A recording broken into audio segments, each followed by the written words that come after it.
नमस्कार। Commodity weekly outlook में आपका स्वागत है। पिछला हफ्ता कमोडिटी मार्केट के लिए काफी इंपॉर्टेंट रहा, जहां हमने देखा RBI, Fed, ECB, bank of England, bank of Japan सभी सेंट्रल बैंक ने इन्फ्लेशन की चिंता भी जताई और साथ में हमने देखा कि रेट हाइक के सिनेरियो पे सभी सेंट्रल बैंक काफी हॉकिश थे। सबसे पहले अगर परफॉर्मेंस की बात करें तो गोल्ड में हमने देखा कि प्राइजेस 0.25% की गिरावट के साथ करीबन 51,350 के करीब क्लोज होता हुआ दिखाई दिया।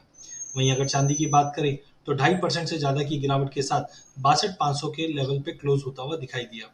गोल्ड में हमने देखा प्राइजेस 51,300 के करीब ओपन हुआ, 51,500 तक गया, बट जैसे ही फेड ने रेट हाइक की बात की उससे पहले पहले ही हमने देखा कि प्राइजेस 50,500 का लो लगाता हुआ दिखाई दिया। बट एक शानदार रिकवरी इसलिए भी थी कि ग्लोबल मार्केट के अंदर हमने देखा इन्फ्लेशन कंसर्न, जियोपॉलिटिकल टेंशन, ये कहीं ना कहीं सोने और चांदी को सपोर्ट देता रहा, जिसके चलते लोअर लेवल से बाइंग लौटते हुए दिखाई दी। क्योंकि फेड 0.5 से जो रेट हाइक कर रहा है ये मार्केट ऑलरेडी डिस्काउंट करके चल रहा है।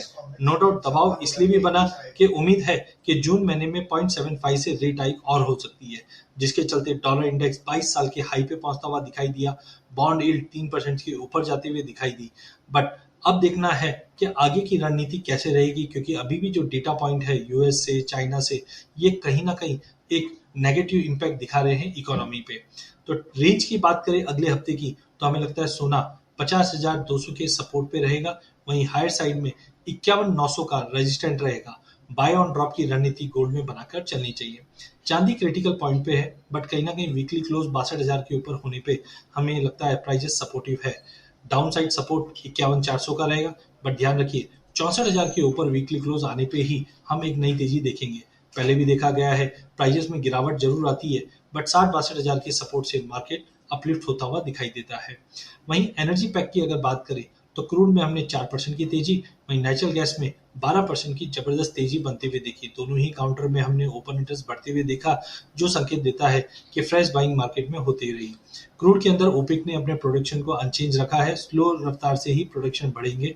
वहीं हमने जो कहीं ना कहीं डिमांड कंसर्न जो बन रहा था चाइना में लॉकडाउन की वजह से, वो प्राइजेस को थोड़ा बहुत नेगेटिवली इम्पैक्ट कर रहा था। तो काफी मिक्स व्यू के चलते प्राइजेस काफी वॉलेटाइल रहे हैं, जो 8500 से लेकर 7600 के बीच में ट्रेड करते रहे। टेक्निकली अगर देखें तो प्राइजेस 8000 का अब एक नया सपोर्ट बनाता हुआ दिखाई दे रहा है। तो प्राइजेस 8,100 के करीब मिले, लेके चलना चाहिए। 8800 का इमीडिएट टारगेट देखने मिल सकता है, क्योंकि टेक्निकली मार्केट अभी भी सपोर्ट दिखा रहा है। वहीं अगर नेचुरल गैस की बात करें तो टेक्निकली ओवरबॉट है, आरएसआई 74 के ऊपर है, बट अभी भी फ्रेश बाइंग बनी हुई है, जिसके चलते ट्रेंड तो पॉजिटिव रहेगा। इंटरनेशनल में उम्मीद जताई जा रही है कि जिस ढंग से रशिया और यूरोप के बीच में जो कंसर्न बन रहा है, ये प्राइजेस को $10 तक का भी लेवल दिखा दे, क्योंकि समर डिमांड अब मार्केट में आना चालू हो चुकी है। तो कहीं ना कहीं प्राइजेस का रेंज आप देखिए 550 से लेकर 700 के बीच में था। पॉजिटिवली अगर देखें तो प्राइजेस 570 के सपोर्ट से कंटिन्यू तेजी ही रहेगा, जो इमीडिएट टारगेट 700 तक का भी लेवल आने वाले दिनों में दिखा सकता है। बट वॉलिटिलिटी दोनों ही काउंटर के अंदर क्रूड में और नेचुरल गैस में ज्यादा बनी हुई रहेगी।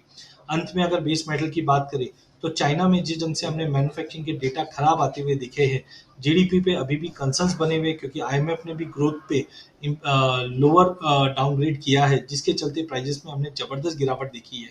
निकल में 6% की गिरावट, जिंक में 5% की गिरावट, कॉपर में 3% की गिरावट, एल्यूमिनियम में 5% की गिरावट, लेड में 1% की गिरावट। तो हमें लगता है सबसे पहले तो पेसिमिज्म बना हुआ है कोरोना कंसर्न्स की वजह से, चाइना में जो सबसे बड़ा बायर है। दूसरी जगह इन्वेंट्रीज अब बढ़ते हुए जा रही है, बिकॉज डिमांड में ड्रॉप है तो कहीं ना कहीं इन्वेंट्री भी बढ़ती है। तो दोनों चलते हमने प्राइजेस के अंदर एक बड़ा लॉन्ग लिक्विडेशन या हम बोल सकते हैं फ्रेश सेलिंग बनते हुए देखा है।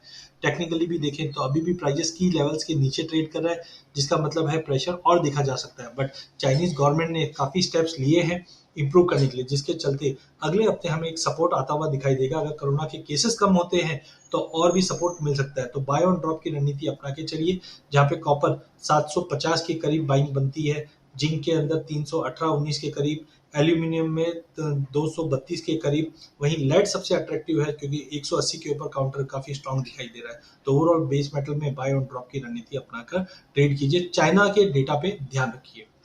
धन्यवाद।